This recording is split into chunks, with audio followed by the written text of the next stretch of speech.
இன்று காலை ஒரு துக்க செய்தி.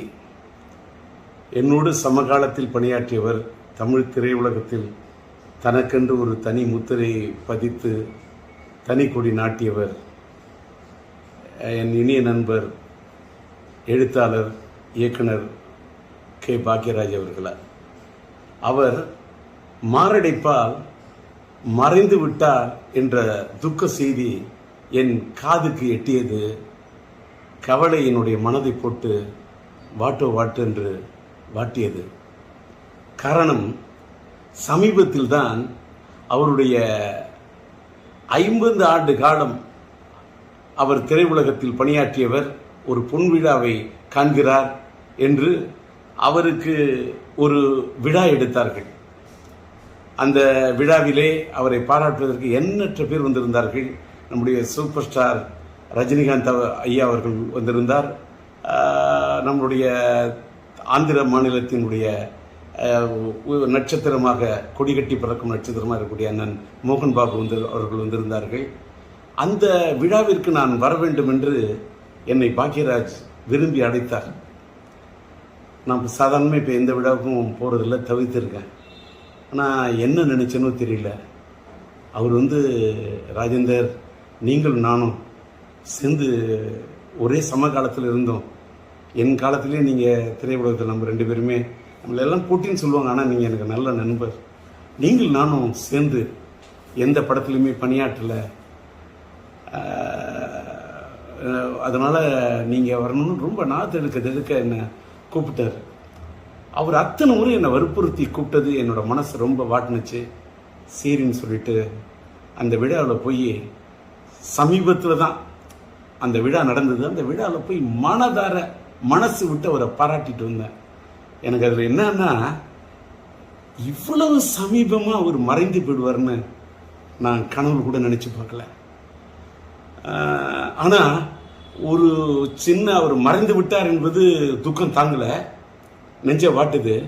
ஆனால் ஒரு சின்ன ஆத்ம திருப்தி என்னன்னா, ஒரு மனிதன் மறைந்து விட்ட பிறகு இன்னைக்கு நான் இரங்கல் செய்தி போடுறேன், எல்லாருக்கும் ஆறுதல் தெரிவிக்கிறேன்.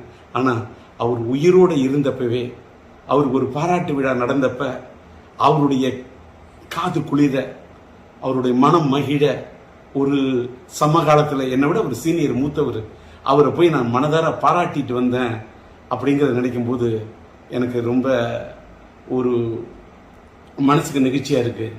அதோட இன்னொரு நிகழ்ச்சி என்னன்னா, நானும் அவரும் எந்த படத்துலையும் சேர்ந்து பணியாற்றலன்னு சொன்னார அப்படின்னு சொல்லக்குள்ள, என்னுடைய இனிய நண்பர் சாய் ரமணி அவர்கள் இயக்குனர், அவர் இப்போ ஒரு படம் எடுத்துக்கிட்டு இருக்கார், கன்னடத்து பைங்கிலின்னு ஒரு படம். அந்த படத்துக்கு நான் பாடல் எழுதி இசையமைச்சிட்டு இருக்கேன். அந்த படத்தில் ஒரு கதாநாயகனுடைய தந்தையார் கதாபாத்திரத்திலையும் தாயார் கதாபாத்திரத்திலையும் நம்முடைய கே. பாக்யராஜ் அவர்களையும் பூர்ணிமா பாக்யராஜ் அவர்களையும் நடிக்க வைக்க இருக்கிறேன் என்று அவர் சொல்லிவிட்டு, டி. ராஜேந்தர் பாடலாசிரியர் எழுதி இசையமைக்கக்கூடிய இந்த படத்தில் அவர்கள் இருவரையும் இணைப்பது என்பது எனக்கு ஒரு பெருமைக்குரிய விஷயம் என்று சாய் ரமணி சொன்னார். அந்த படத்தின் படப்பிடிப்பு நடந்து அந்த படப்பிடிப்பு நிறைவடையக்கூடிய சூழ்நிலையில் இவர் இப்படி ஒரு முடிவுரை எழுதி விடுவார் என்று நான் நினைத்து பார்க்கவில்லை.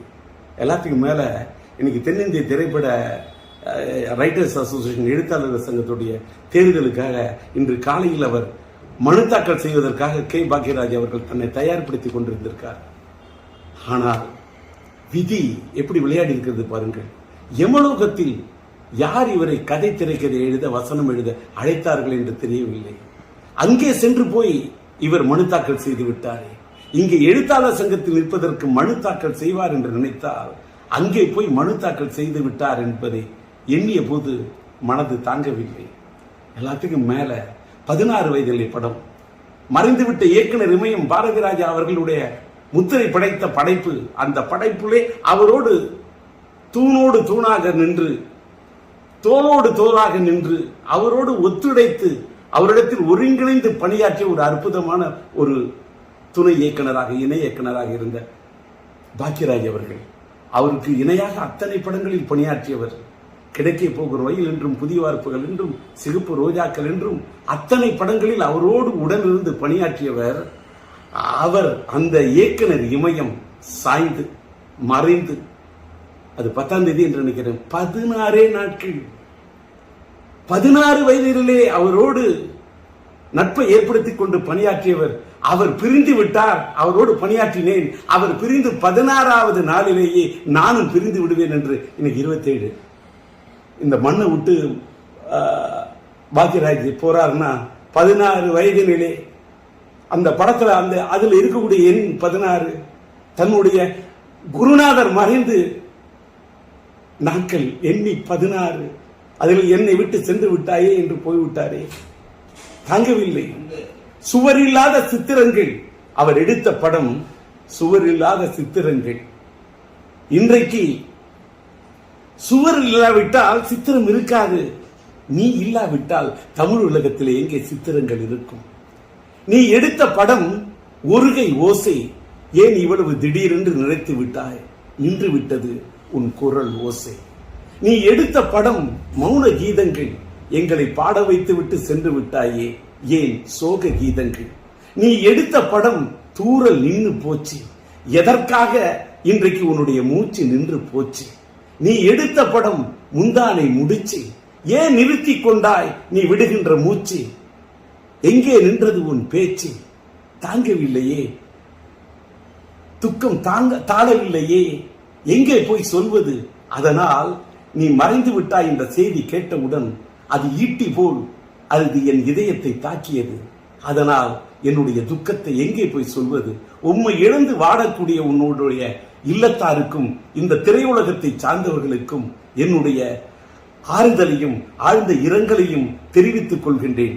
கலை உலகத்து ரசிக பெருமக்களுக்கு, தென்னிந்திய திரையுலகத்துக்கே, என் இந்திய திரையுலகத்துக்கே நீ பெரிய திரைக்கதை ஆசிரியர். உன் இழப்பு ஈடு செய்ய முடியாத இழப்பாகும். உம்மை இழந்து வாடக்கூடிய ரசிக பெருமக்களுக்கும் என்னுடைய ஆறுதலையும் ஆழ்ந்த இரங்கலையும் தெரிவித்துக் கொள்ளுகின்றேன்.